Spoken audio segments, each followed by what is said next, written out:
got you here. Sounds fantastic, as it would do. So that's, I can put a bigger marker over there in a second and measure it. Yeah, roger, roger. Let me just find one more parking spot and then we'll try one more time. Right, hello and welcome. I'm out in the Land Rover today. I'm meeting up with Mike Zero X-Ray Juliet Alpha. We've got two new radios to test out. So these are two handheld radios from Retevis, and hopefully we're going to test out the radios on a machine that John has got to test out how well the radios perform.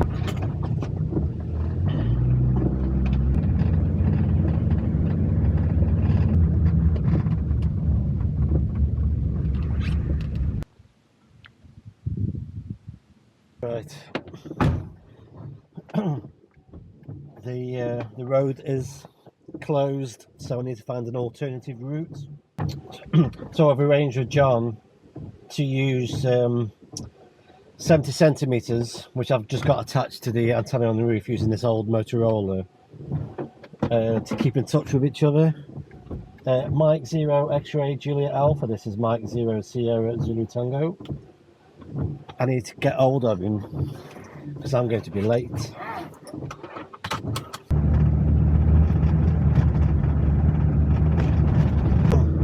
Well, this is going to be fun. I'm driving down the narrow east of lanes with tractors coming at me, cars behind me.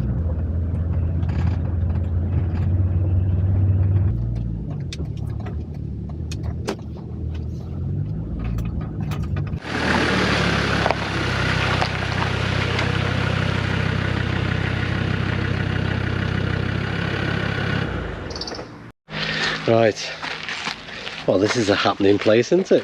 So the location is, I'll let you pronounce it,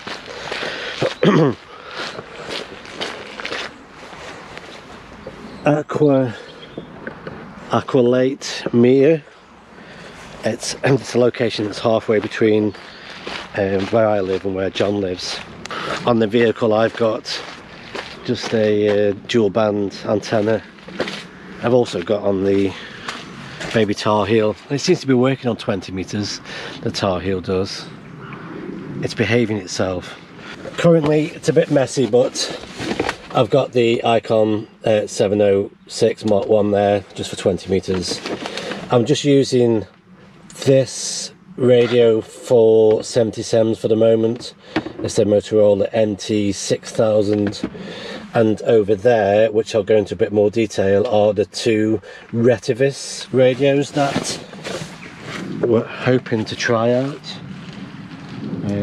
So I'll go give John a shout on 70 sems.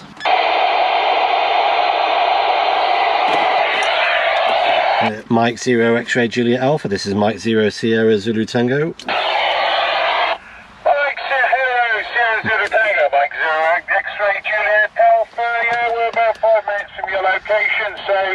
just turning down the back road there, so we should be with you any moment, avoiding traffic, over.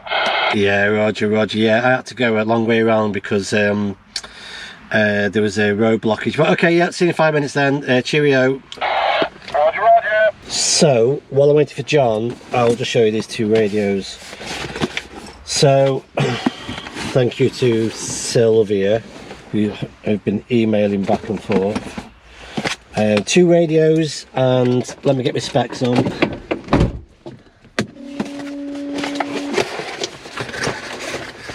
So this first radio is a radio. So both of these radios are FM only, no DMR or anything. And they do 70 sems and 2 meters. This one is the model RT85. So this is RT85. I've charged them up. I've switched them on, but I haven't really done anything else to them. So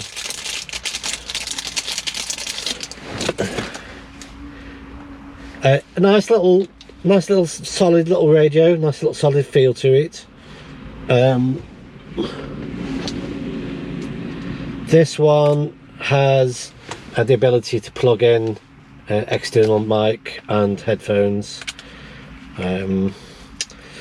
This particular radio, it's 5 watts from what I've read. Pretty standard in many ways. Come nicely boxed. In the box you also get the charger as well. This one isn't USB chargeable, so you have to charge this RT85, was it?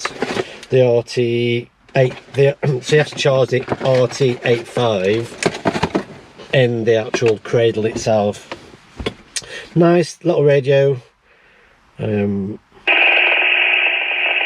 Sounds a little bit thin sounding. The buttons feel quite nice. It feels like it could last, you know, it could last a drop on the floor a couple of times. So you know, it feels quite solid, but a nice little handheld that is. This next radio is the RA685. So this one is USB chargeable. It's got a USB port on the side, USB port C, and it's also programmable on a computer as well. It comes with a desktop charger, which is USB-C. So this is much more handy type radio. I think this one's just 16 channels, whereas that one I think is 200 channels. If you look up online, you can find all the specs anyway. This one is got 3 power levels, 5, 3 and 1 watt. And on the actual email that was sent to me, or a few emails back and forth, Sylvia, the contact, said that this one is much more designed for ham radio folks. Both of the screens on here are very simple. You know, they're quite basic screens, but very clear. You know, there's no problems with reading the actual screens itself. The buttons, 6, 3, 2, 5. Nice and responsive buttons on it. It feels, again, another nice little solid little radio, and we'll get to hear it hopefully in a bit as well. Hopefully we'll get to hear what they sound like on the air as well. We just need John. Ooh, very nice.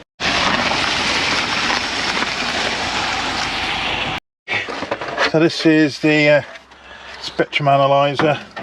Okay. So 3 gigs worth, so we should be all right. Yeah, I've brought this, so this will give you up to 300 watts out. Yeah, I think that's probably about 50, so we should be all right. Perfect. Okay. Yeah. All right, so we'll see if we can find the adapters and maybe do a test or 2. Hopefully. Yeah. So then, Carl, yeah, what we've got here is a couple of attenuators. I made a bit of a fudge, as you would imagine.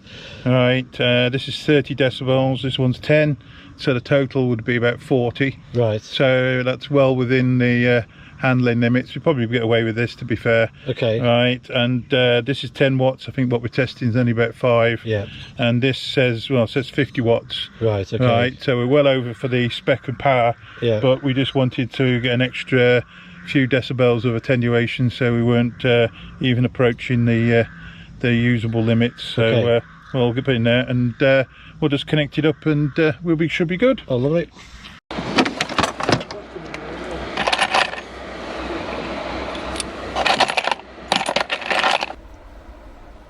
140 megahertz. What's the next one? 3 gigahertz. No, it's not.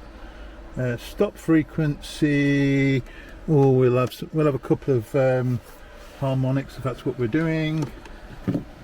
Right. So, what exactly are we doing in this machine? Then we're going to check that when it transmits, it doesn't transmit outside of what it should be transmitting. Well, it will obviously transmit a little bit, but probably we're just going to make sure that the actual levels are such that it's non-consequential. Okay. Right, so we're just going to have a quick go, and it should be good. Okay, right. 500, something like Okay. that. Right. I suppose we should really normalise this, really, but yeah. The keypads are really tight. Yeah, Right. brand new in it. Yeah, key up. So that's our primary. Right. We haven't had to calibrate it or anything, it's close enough. So what's that? Well, we measure the frequency, it's not calibrated anyway, so it doesn't mean anything, but we can tell that this is the next one. So that's, we can put a bigger marker over there in a second and measure it. Okay. But it looks basically about minus 55, 60 on the actual main carrier, so we're good. That's excellent. Okay. And down here, a bit further down, but the same again, it's another 145 megahertz or so. Right, then it's way down in the noise, so we're okay. Right, so that was the RA685, and that's the one that's on the email. They said that this one is designed much more for ham radio people. Well, certainly it met the spec. Yeah, okay. I can't remember, they'd like to see minus 60. I can't remember what the FCC is like, minus 45. It's FCC, is it? Right, yeah. Yeah, well, obviously the rules that we care about are the Ofcom rules. Right. But they just copy one another. It's not like it. Oh, okay. For the most part, except for when they don't. But you know, they just basically copy one another. This one has got a this one might even transmit out. It might even transmit out of frequency for ham. This one. All right. Whereas that one is the receive and the transmit is very tight on ham band. This one, I think the actual transmit and the receive is much wider. So this one. You probably find reality is that these are, but the software stops it. Yes. Yeah. Okay. So we're in, and then we want to go 145,500. Very similar to last one then. So minus 3 dB on the top one on the actual main carrier, and then you see this is the first time on it coming up there, and that's about the same. What was that? Minus 58, something like that. Yeah. So the difference between the two is about 55 dB. So it's not bad at all. Lovely. Little walk. Mike 0 X-ray Juliet Alpha. This is Mike 0 Sierra Zulu Tango. Right. M0XJ returning, yeah, so powerful, it's just blowing the whole scope, it's great. Yeah, Roger. I'm trying to get through a gate by holding a camera and a radio. I'm going, right, okay, I'm going to switch over radios and then I'm going to try the other one, so just give me 5 minutes. Mike 0 X-ray Juliet Alpha. This is Mike 0 Sierra Zulu Tango.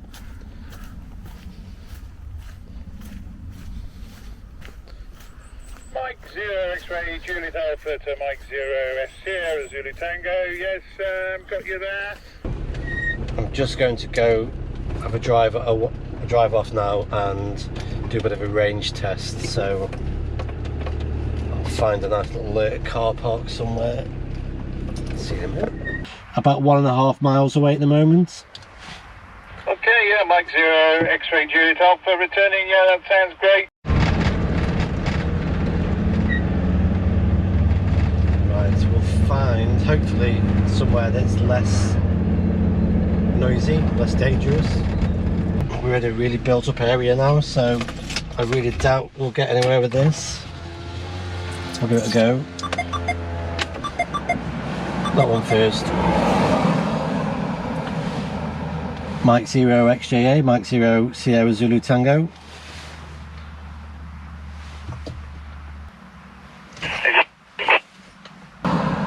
Mike 0 Sierra Zulu Tango from Mike 0 X-ray Juliet Alpha. Yeah, a lot crackly now and starting to break up a bit, to be fair. 4.5 miles, but in a built up area. That's not bad at all. 0 X-ray Juliet Alpha, Mike 0 Sierra Zulu Tango. Is that you trying to come through over? Yeah, Roger. I've got you about a 4 and a 1 at the moment. Mike 0 XJA, Mike 0 Sierra Zulu Tango on the second radio. Not even getting through on that one. So that radio a little bit further on the distance than that one. That was fun. I think it's the first time I've done that on the channel, doing a bit of a radio check like that. So eventually I'm going to give these radios away, probably again to anybody that is a new M7. I want to encourage all new beginners into the hobby, especially those ones that may be struggling financially to get into the hobby. If I get any equipment to review or get my hands on any equipment, then I'm quite happy to try, you know, to help others. So watch this space over these radios. I'll put a video out on how you can get your hands on these Retevis. Decent radios, quite pleased with them, but surplus to requirement for me. But thank you for watching. I look forward to seeing the next video, so bye bye for now.